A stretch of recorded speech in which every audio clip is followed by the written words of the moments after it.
लालित्य YouTube channel में आप सभी साहित्य प्रेमियों का स्वागत है। महाकवि देव रीतिकाल के प्रतिनिधि कवि हैं।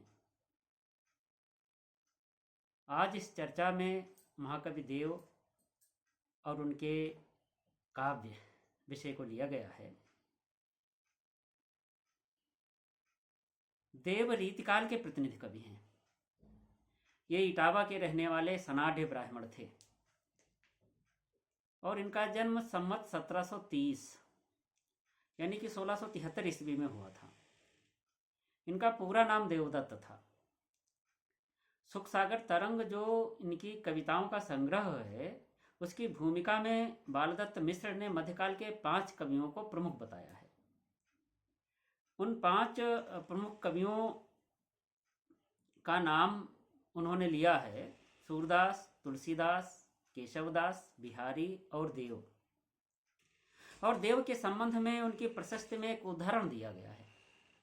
वह उदाहरण है कि सूर सूर तुलसी सुधाकर नक्षत्र केशव और शेष कवि राजन को जुगनू गनाए कहे और को परिपूरन भगत दर्शायो अब काव्य रीति मोशन सुनहु चित लाए कहे और देवनभ मंडल समान है कबीन मध्य जामे भानु सित भानु तारागत आए के उदय होत अथवत चारों ओर भ्रमत पये ताको छोर नहीं बखत लखाए गए।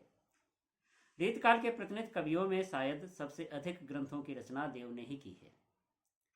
शिव सिंह सरोज ने लिखा है कि देव रचे 72 ग्रंथ हैं, तो बालादत्त ने इनके ग्रंथों की रचना 52 बताई है। इनकी कुछ प्रमुख रचनाएं हैं भाव विलास, अष्टयाम, भवानी विलास, सुजान विनोद, प्रेम तरंग, राग रत्नाकर, कुशल विलास, देवचरित, प्रेम चंद्रिका, जाति विलास, रस विलास, शब्द रसायन, सुखसागर तरंग, वृक्ष विलास, पावस विलास आदि। हिंदी के साथ साथ इन्होंने संस्कृत में भी कुछ ग्रंथों की रचनाएं की हैं। ये आचार्य और कवि दोनों रूपों में हमारे सामने आते हैं। जाति विलास में इन्होंने विभिन्न जातियों की नारियों का रूप चित्रण नायिका के रूप में किया है। जैसे कि रीतकाल में नायिका भेद वर्णन की एक परिपाटी सी थी। और काव्य रसायन में अभिधा, लक्षणा और व्यंजना का वर्णन किया है। शब्द रसायन में उन्होंने लिखा है अभिधा उत्तम काव्य है मध्य लक्षणा लीन अधम व्यंजना रस विरस उलटी कहत नवीन। ये पंक्तियां बहुत महत्वपूर्ण हैं और यूजीसी के नेट की 2019 की पात्रता परीक्षा में ये पंक्तियां पूछी भी गई हैं। आचार्य और कवि इन दोनों रूपों में इनका कवि रूप प्रमुख है। आचार्य रामचंद्र शुक्ल ने माना है कि कवित्व शक्ति और मौलिकता देव में खूब थी।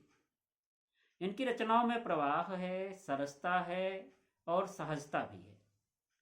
बिरहणी के पूर्वराग वियोग से संबंधित देव का एक सवैया देखिए, जिसमें शरीर के 5 तत्वों का एक एक करके निकल जाना वर्णित है।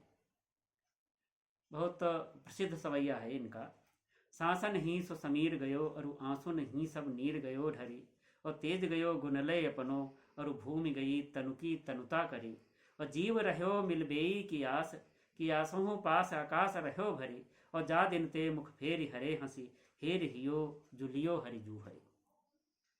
देव ने अपनी कविता में प्रकृति का भी भरपूर प्रयोग किया है और प्रकृति का चित्रण उन्होंने कई रूपों में किया है। बसंत का एक प्रसिद्ध छंद देखें जिसमें बसंत का बहुत ही मनमोहक चित्र प्रस्तुत किया है।